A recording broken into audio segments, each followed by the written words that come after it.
বাংলাদেশের খুব বিখ্যাত রান্না। কাঁচা খাবো নাকি? গ্যাসটাও তো অন করোনি তুমি। কাঁচা মাছ, কাঁচা তেল, পেঁয়াজ বাটা, কাঁচাই খাওয়াবো। আচ্ছা মাথায় রাখবে, মাছ কিন্তু চটকে দিও না। বাংলাদেশের কিছু কিছু রান্না এত অসাধারণ, মানে মনে হয় বাড়িতে নিজে হাতে বানিয়ে খাই। ও এইবার মাছ রান্না হয়েছে।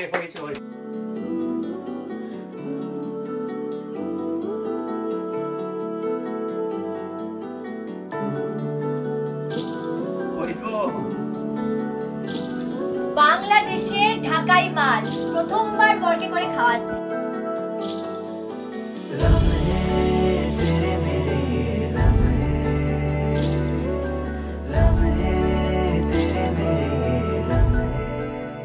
Good morning everyone, welcome back to Rudrajit Pramita blogs. চলে এসেছি আবার একটা নতুন ব্লগ নিয়ে, আর অনেক দিন পর রান্নার ব্লগ নিয়ে। আজকে করব বাংলাদেশি ঢাকাই মাছ, বাংলাদেশের খুব বিখ্যাত রান্না। এই রান্নাটা মা করে, মায়ের থেকে দেখে আজকে আমি করব। মা কিন্তু আবার ইউটিউবে দেখেছে, মানে রান্নাটা কিন্তু একদিক থেকে মানে ধাপে হয়ে আসছে। এবং আমি বলবো আমাদের বাংলাদেশি বন্ধুরা তোমরা সবাই হয়তো এই রান্নাটা জানো বা বাড়িতে হয়তো হয়েছে, তাই না? বা হয়তো করেওছো, তো তোমরা আরো ভালো করে জানবে। বাড়িতে মানে এখন মা নেই, মামা বাড়িতে গেছে, যেহেতু কিছুদিন আগে কালীপুজো ছিল, ভাইফোঁটা। মামা বাড়িতে গেছে, হ্যাঁ কালীপুজো ভাইফোঁটা ছিল। ওই দেখো, মানে যখনই আমরা কথা বলি তখনই এরা চিৎকার করতে থাকে। তো মামা বাড়িতে গেছে, এখন মা নেই, মা কিছুদিন পর আসবে। বাড়িতে রান্না বান্নাটা এখন মোটামুটি ওই সবকিছু দায়িত্ব নিয়ে নিয়েছে, একা হাতে সামলাচ্ছে আর কি। তো সেই জন্যই বললাম যে আজকে দুপুর বেলাতে তুমি একটু ভালো রান্না করতে, কারণ শীতকাল, হালকা শীত পড়েছে এখন। একটু দেখবে শীতকালে না একটু মুখরোচক, একটু দেখবে ঝাল জিনিসগুলো খেতে বেশি ভালো লাগে, মশলাদার খাবার। রসে বসে করকরে হবে আজকের রান্নাটা, মানে যদি আমি একদম ঠিক মতো করতে পারি তাহলে ওরকমই হবে। আর সময় নষ্ট করব না, কি আজকে রান্নায় লাগবে সেটা সবার আগে দেখাই তোমাদের। সব জোগাড় আমার হয়ে গেছে। এটা হচ্ছে পেঁয়াজটাকে ভালো করে পেস্ট করে নিয়েছি। এখানে ওই বড় পেঁয়াজের 3টে মতো আছে। এটা হচ্ছে আদা বাটা, কতটা লাগবে রান্না করার সময় দেখিয়ে দিচ্ছি। আর এই দেখো টমেটোটাকে আমি এইরকম লম্বা করে কেটে নিয়েছি। এটা কেন কেটেছি লম্বা করে রান্না করতে করতে বলে দেবো। আচ্ছা এখানে ওই 3টে টমেটো মতো আছে। তার সাথে আমি লঙ্কা নিয়েছি, দেখো এই লাল লঙ্কাটা আমার কেন লাগবে সেটাও বলবো রান্না করতে করতে। আর 2টো সবুজ লঙ্কা নিয়েছি, আর একটু চিড়ে নিয়েছি লঙ্কাটাই। দেখো পুরোটা চিড়িনি কিন্তু হাফ চিড়েছি, তবে গিয়ে স্বাদটা ভালো হবে রান্নায় আর দেখতেও সুন্দর লাগবে। এই দেখো এটা হচ্ছে কাশ্মীরি লঙ্কা গুঁড়ো, আর তার সঙ্গে এটা হচ্ছে ঝাল লঙ্কা গুঁড়ো। দুটোই দেবো। এই দুটোতে না প্রচন্ড কনফিউশন হয়, এই যে কোনটা ঝাল আর কোন। এটা কাশ্মীরি রং হবে আর এটা ঝাল হবে, খুব ঝাল হবে রান্নাটা, একটু ঝালেরই। তার সাথে অবশ্যই যে 3টে জিনিস আমাদের রান্নায় লাগে, হলুদ রয়েছে, এই যে চিনি রয়েছে, আর অবশ্যই নুন। এটা ছাড়া তো রান্না হবে না। এছাড়াও কয়েকটা জিনিস দেবো, সেটা এখানে রেখেছি। সেটা হচ্ছে ধনেপাতা। এই ধনেপাতাটা দেখো কাটা রয়েছে কিছুটা, আর এই ধনেপাতাটা একটু বড় রয়েছে, এটা আমি সাজাবো, সেই জন্য লাস্টে কাজে লাগবে আমার। ভালো না? ধনেপাতার গন্ধ এমনি শোনা, এমনি গন্ধ খুললেই পাওয়া গেল, ঢাকা ছিল না দেখো। তো এবারে আমি রান্না শুরু করবো। আসল জিনিস ঢাকাই মাছ হচ্ছে মাছ। এই দেখো মাছটা, দেখো এটাই হচ্ছে আসল জিনিস আজকে এই ঢাকাই মাছের পিসগুলো অনেকটাই বড়, আর এই মাছটা কিন্তু পাকা মাছ। এটাই হচ্ছে কথা যে এই রান্নাটাতে পাকা মাছ লাগবে। এগুলো গাদার পিস না? গাদার পিস তো অনেক বড়, আর এটা পেটি। দুটোই কিন্তু বড় মোটা। খেলে তো পুরো পেট ভরে যাবে। ভালো করে ধোবে, দুটো ধোয়া আছে, তাও জল ভরাতে হবে ভালো করে। দেখো বলো হয়েছে মানে দেখি, দাও হয়ে গেছে।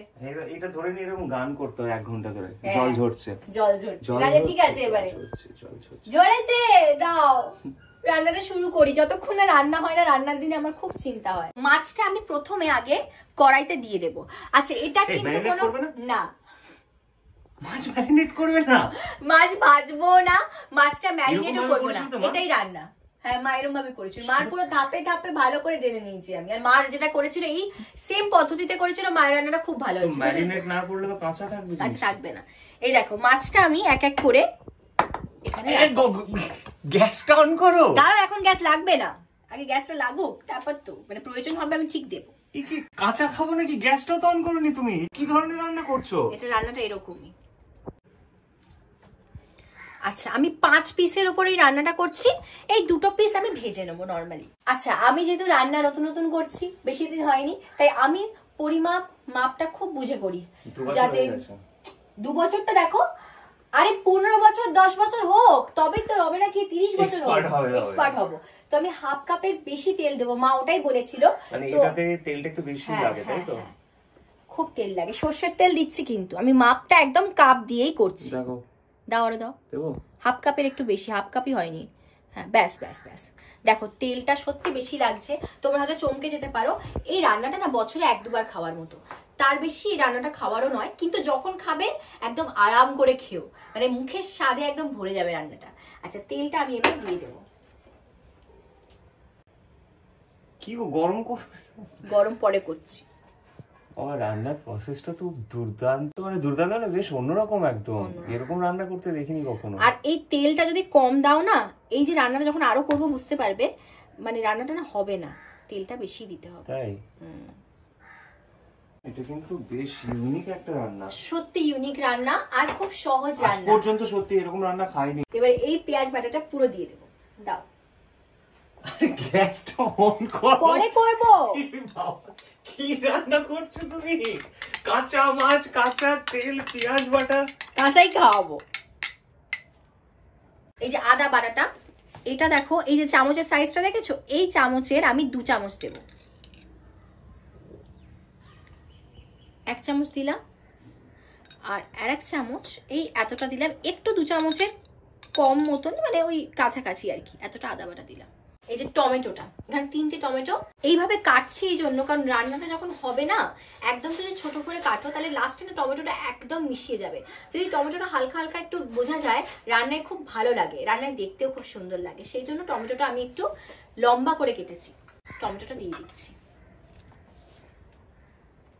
দেখো কি সুন্দর কালারটা লাগছে, রান্নার পরেও কিন্তু আমরা একটা কালার পাবো সুন্দর। এবার পালা হচ্ছে হলুদের। এই সেম চামচের মাপের এতটা দিচ্ছি প্রথমে, কারণ আগে মাছে কিন্তু কোনো হলুদই পড়েনি, এই প্রথম হলুদ পড়লো। আর এই এতটা মতো দিচ্ছি। এটা হচ্ছে ঝাল লঙ্কার গুঁড়ো। এই রান্নাটা বলেছি খুব ঝাল হবে। এ দেখো এতটা লঙ্কা গুঁড়ো, এটা বেশ ঝাল হবে সেই জন্য। এবং তারপরে আরো এতটা দিচ্ছি। হ্যাঁ, এটা ঝাল হবে। এটা হচ্ছে কাশ্মীরি লঙ্কা গুঁড়ো, কোনো ঝাল হবে না, শুধু রং হবে, সেই জন্য আমি এতটা মতো দিচ্ছি।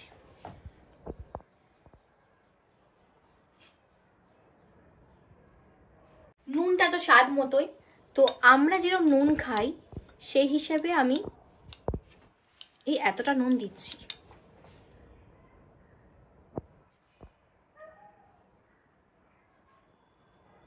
এবার যে জিনিসটা দিচ্ছি, এটা হয়তো তোমরা অনেকেই দাও না, মানে বিশেষ করে আমার বাংলাদেশের বন্ধুরা হয়তো বলবে চিনি কেন দিল। আসলে আমি না একটু দিই চিনি, আমার জানি না কেন চিনি ছাড়া না ভাল লাগে না, তো আমি অল্প করে চিনি দেবো জাস্ট স্বাদের জন্য। এটা না দিলেও চলে, এই রান্নাটাতে এটা বাদ দেওয়া যায়, কিন্তু আমি দিচ্ছি কারণ ওরও একটু পছন্দ, মানে ও ঝাল নুন তার সঙ্গে মিষ্টির একটু স্বাদটা বেশি পছন্দ করে, সেই জন্য আমি একটু করে চিনি দিচ্ছি।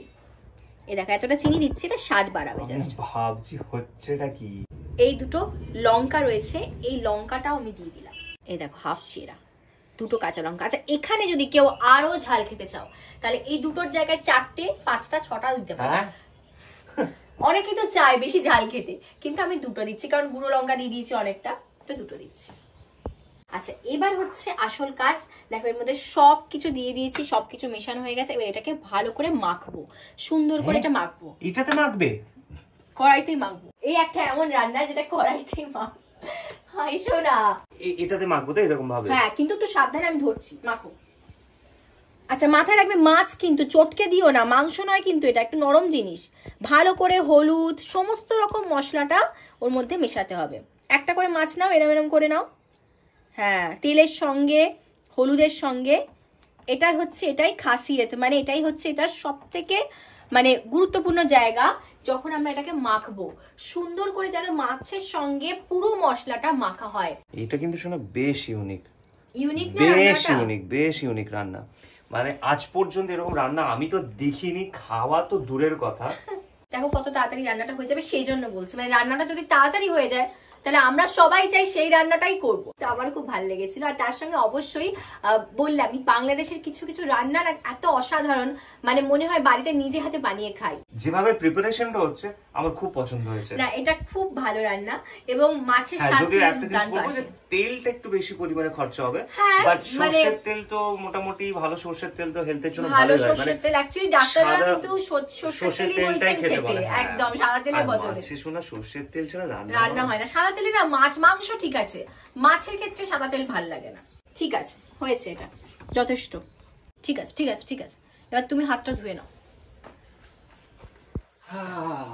হয়ে গেছে আমার কাজ। ওর কাজ হয়ে গেল, রান্না হয়ে গেল, কাঁচাটা দিয়ে দিই, তাহলেই হয়ে যাবে। আচ্ছা এবারে কিন্তু দেখো সব আমার এদিককার পুরো কাজ কমপ্লিট হয়ে গেছে, সুন্দর করে ম্যারিনেশনটা হয়েছে কিন্তু, দেখেছো কি সুন্দর দেখতে লাগছে। এবার আমি গ্যাস অন করবো, মানে এতক্ষণে এবার গ্যাস তাওয়া অন হবে। দেখো গ্যাস অন করে দিলাম। এখন বাজে হচ্ছে 11:20, ঠিক আছে? তো 11:24 নাগাদ, আমি ফোনে দেখছি আরো বেশি সুবিধা হবে টাইমটা, 11:24 নাগাদ আমার এর যতটুকু ফুট, মানে ফুট ধরা বলে না, যে জলটা আলাদা হয়ে যাবে, ততটা হয়ে যাবে। দেখো প্রচুর ফুট ধরে গেছে রান্নাটা, দেখো কতটা ফুট ধরে গেছে। এই অবস্থায় এবার মাছগুলোকে উল্টাতে হবে। ফ্লেমটা আমি না একটু কমিয়ে দিলাম, এই সময় খুব সাবধান, মাছ তো।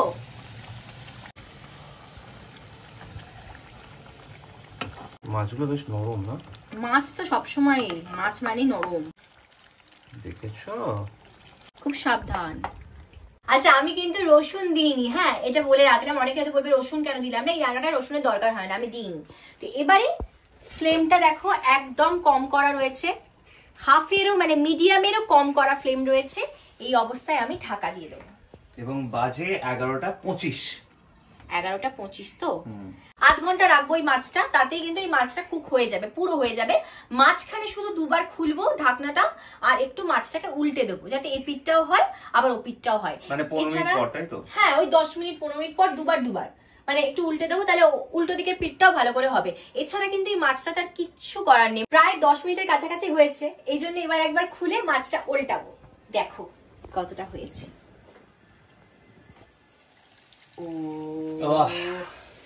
ঝাঁঝালো গন্ধ, ধোঁয়াটা দেখো, মাছটা দেখতে লাগছে, দেখো রংটা বেরিয়েছে, দেখো সাবাস। দেখো সাবাস করছে আবার, সাবাস।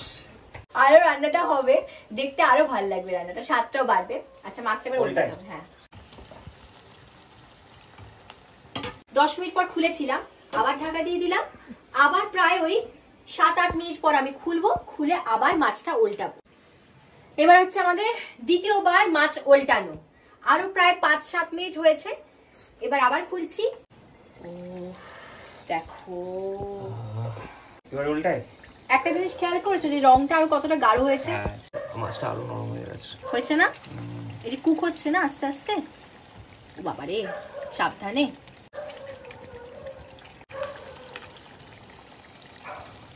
সবকটা হয়ে গেছে ফাইনালি। এই যে দেখো চাপা দিয়ে দিলাম, রান্না অলমোস্ট কমপ্লিট, 90% হয়ে গেছে, 90% হয়ে গেছে। এবার এই যে ঢাকা দিয়ে দিলাম, এরপর প্রায় 10 মিনিট মতন আমরা ঘড়ি দেখে খুলবো, যাতে 8 ঘন্টাটা পুরো কমপ্লিট হয়। আমাদের রান্না কিন্তু কমপ্লিট হয়ে যাবে, আর গ্যাস জ্বালিয়ে নাড়ানাড়ি রান্নার কিচ্ছু করতে দরকার নেই। এবার সেই সময় রান্না পুরো কমপ্লিট হয়ে গেছে, তুমি এসো এবারে। এইবার মাছ রান্না হয়েছে হয়েছে হয়েছে। কেন বলছি দেখো, আমি কেন এত উত্তেজিত, এই জায়গাটা দেখো দেখো দেখো, মাছের ও জিনিয়াস, মাছের দেখো তেল পুরো ছেড়ে গেছে, জল তেল সব জিনিয়াস, তুমি অসাধারণ। এই যে ধনে পাতা যেটা দেখিয়েছিলাম তোমাদেরকে কুচি করা রয়েছে, এটা আমি অল্প করে ছড়াবো, গন্ধটা আরো সুন্দর হবে।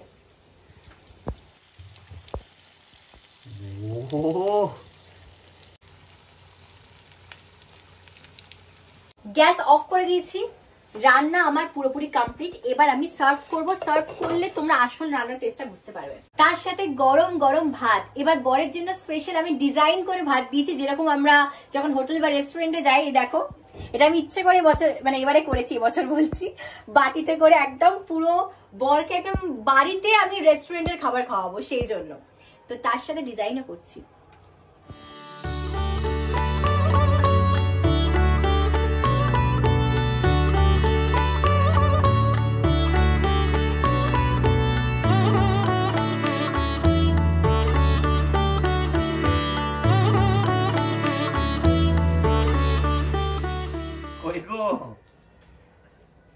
বাংলাদেশের ঢাকাই মাছ প্রথমবার বরকে করে খাওয়াচ্ছি, তাও নিজে হাতে আজকে খাইয়ে দেবো আমি। আজকে তোমাকে বলবো না, কারণ না তোমার সর্দি হয়েছে।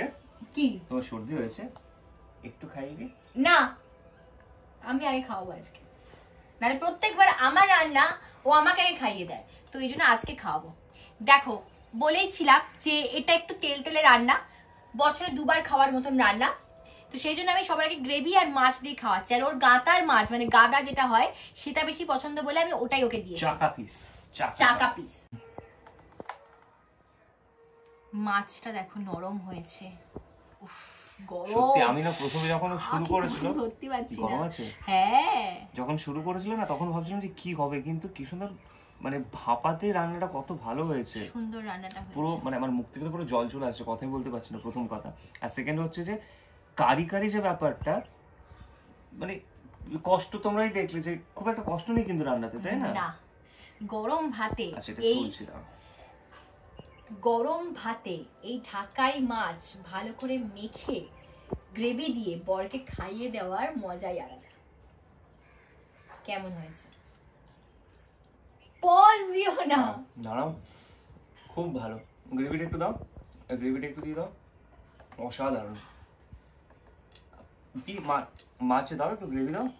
তার মাছি ছাড়াবো আস্তে করে। হ্যাঁ দাও, ওটা দাও। আর কাটার জন্য ভয় করে আমার। না না, এটা তো অত কাটা থাকবে না। আহা, কেমন হয়েছে দেখছো? বলছে না। খুব ভালো। ভালো হয়েছে? খুব ভালো। আমি খাইয়ে দিই পুরোটা আজকে। খুব ভালো। দাঁড়াও, আমি একটু খাইয়ে দিই তোমাকে। এই থেকে খাওয়াতে অসুবিধা হচ্ছে কিন্তু, বলো।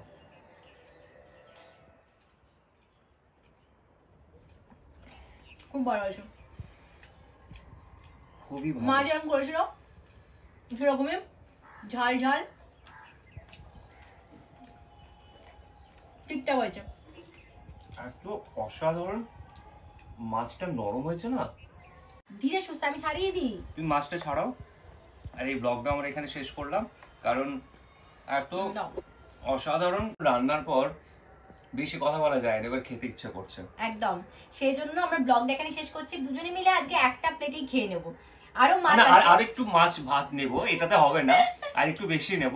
সত্যি টেস্টটা খুব ভালো হয়েছে। তোমরা অবশ্যই জানিও কেমন লাগলো এই বাংলাদেশের ঢাকাই মাছ, এবং আমাদের বাংলাদেশের বন্ধুরা তোমরা কিন্তু অবশ্যই বলো যে তোমাদের পদ্ধতির সঙ্গে আমার এই পদ্ধতি মিলেছে কিনা। এবং একটা জিনিস বলে দিচ্ছি, অনেকেই হয়তো কমেন্টে লিখছো যে রিপ্লাই পাচ্ছে না, এটার কারণে অনেকে। আমি কিন্তু কমেন্ট করতে এই জন্যই বলছি রিপ্লাই আমি করবো, 2-3টে কারণে রিপ্লাই করতে পারিনি। একটা হচ্ছে পুজোর কদিন আমাদের সত্যি খুব চাপ ছিল, তার সঙ্গে আমার শরীরটাও খারাপ ছিল, আমার হয়েছিল, তারপরও শরীর খারাপ হলো, ওই জন্য রিপ্লাই করতে পারিনি। কিন্তু কমেন্ট গুলো আমি দেখেছি, আমরা দুজনেই দেখেছি, তাই তোমরা রাগ করো না কিন্তু। আমাদের পাশে এইভাবেই থেকো।